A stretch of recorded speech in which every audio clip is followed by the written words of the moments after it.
Thanks for joining me. I'm Tracy here at The Way I See It. I'm super excited today to be joining the Fit and Fab collab with a wonderful group of women out here on the weight loss community here on YouTube. It's headed up by the beautiful Kim over at Fit and Fabulous Mamas. She is the very inspiration for the reason why I even have a YouTube channel. I ventured out here and found her videos and binge watched for a while. Decided to rejoin Weight Watchers last year at the end of the year, and I loved the idea of high accountability of just posting and sharing with this incredible Weight Watchers community. So anyway, today I'm super excited. We are doing all things fall. Some of us are doing recipes, some are doing fashion and other things. So feel free to take a look at other videos from other people. I will be linking them in the description box on my channel here. So take a look and watch them all if you get a chance. So here on my channel today, I'm going to be making my favorite food. Fall is my favorite season. So what a wonderful way to incorporate my favorite food into fall. So these are pumpkin cream cheese brownies that we're going to be making today. So let's head to the kitchen and we'll get started. So here we go. This is our crew. This is our ingredients that we're going to work with today. And remember that I wasn't necessarily trying to go with a low point dessert, but I wanted it to taste fantastic. So I chose my boxed brownie mix is Ghirardelli, so it's going to be a little bit more decadent. And we're going to use the entire box for that. We're going to use 1 teaspoon of pumpkin pie spice, and we're going to use, for the pumpkin cream cheese frosting, we're going to need 2 ounces of cream cheese. I found this fantastic Philadelphia cream cheese that's actually 2 times the protein. So I think that might help knock down our Smartpoints a little bit and get us some extra protein in there. That's pretty cool. That was a new find tonight. And then we're also going to have 2 ounces of unsalted butter. Of course, you just can't get any better than Kerrygold. That is my butter of choice.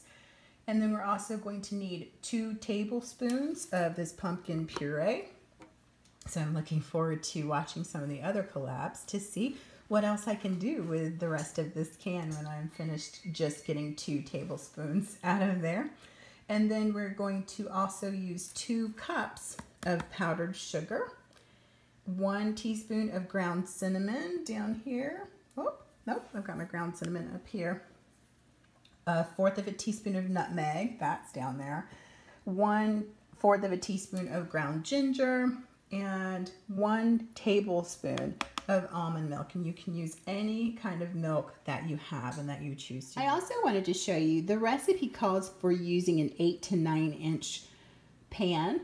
But I am going to use, this is my tried and true. It's a little bit scratched up at this point, but I love this thing. This is the Pampered Chef brownie pan, and it's one of those fantastic ones where all of the edges get brown, which who doesn't want brownies with those fantastic edges? So this pan gives you 12, which the recipe as it's written calls for making 12 brownies out of this mix, but I'm going to try to stretch that because it's a lot of points. So if we make it with just 12, it's 14 points a piece. So 14 points for this nice, that's a pretty big brownie if you're going to fill that all the way up. And so I'm going to try to get 24 out of here. So we'll see. I don't know if it's going to work, but we're going to try. So the very first step in our process is to prepare your brownie mix exactly like it says on the box. And the only thing that we're going to add additionally is 1 teaspoon of pumpkin spice. So let's get going with that. So here's what I need for my Ghirardelli brownies. I need 1/4 cup of water, 1/3 cup of vegetable oil, 1 egg, and 1 teaspoon of pumpkin spice. They're about to go in now. I've preheated my oven to 325 and I'm about to spray my brownie pan with Baker's Joy. If you've never used that, get it. It's so great. All right, so I've finished mixing my batter. I just wanted to show you how thick this stuff is. Ghirardelli's, my goodness, so rich. All right, so I wanted to show you guys my whole idea of stretching this batter for the sake of keeping the points down. that's not going to happen because look how thick. It is literally like fudge. So if you're wanting to stretch and make these brownies be a little bit lower points, the Ghirardelli batter is not the one to do it with. Find a little bit of a thinner brownie batter. In the oven they go. Forgive me, my oven light for some reason after the storm has not been working. I think we just need to replace a bulb. But they're in there and we're gonna let them cook for about 35 minutes. I like to bake my brownies a little under whatever it says on the box. So we'll be back. All right, so while the brownies are in the oven, then we're going to go ahead and get started on the frosting. So we're going to first put the cream cheese and the butter into our mixer and go ahead and get those going. We're going to beat those on high until they're fluffy, so about 1 to 2 minutes. So let's go ahead and do that.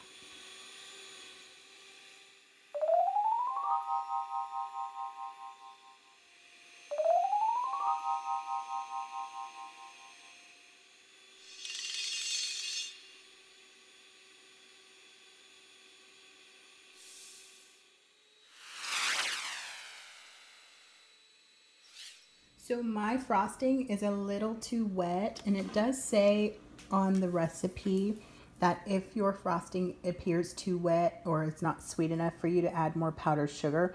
I tasted this though, and it literally tastes like eating pure sugar. So I'm not gonna add anything. I may just do a really thin layer. If it's too soupy or whatever, then I may just do a really thin layer.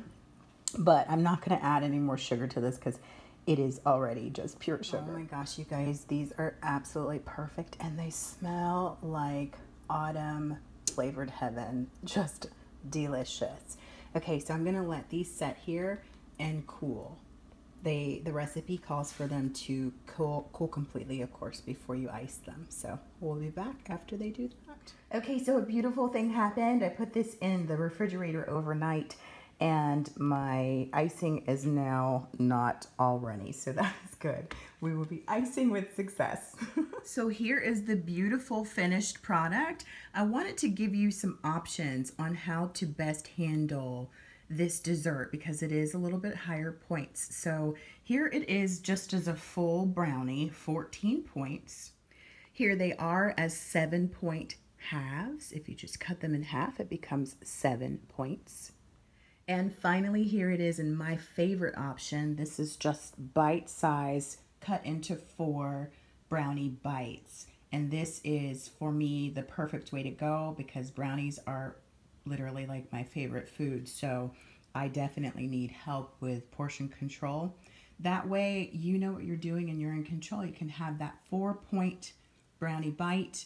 And if you have the points and you want a little more, then you can have another and stop there. So this is a great way also to serve it for parties. You can put it on a platter. It's just a fantastic way to go.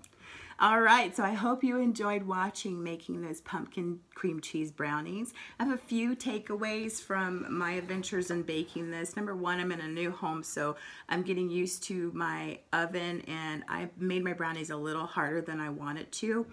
I like them soft, but I also like them hard too. Brownie brittles is one of my favorite guilty pleasures. So, but a tip for you, if you don't like hard brownies and you happen to overcook them or whatever, just nuke them in the microwave for a little bit. They'll soften up a little bit. And then also, people are loving bite-sized portions of everything. So feel free to do that for yourself and for others, especially when you're on a weight loss venture. We don't want to take our trigger foods, which brownies can be a trigger food for me, and let them just take us over. So making these into portions that I can just pick up and go, that's wonderful. So this is exactly how I will serve them. This is exactly how I will have them in my home. And I feel just fine with knowing that I can stay in control with these brownies. So thanks so much for watching today. This has been a delight. Make sure that you go to other channels and definitely visit and tell them that Tracy sent you. If you've enjoyed today's video and the way I see it, please feel free to like, comment, and subscribe. I love having you around. We'll see you soon.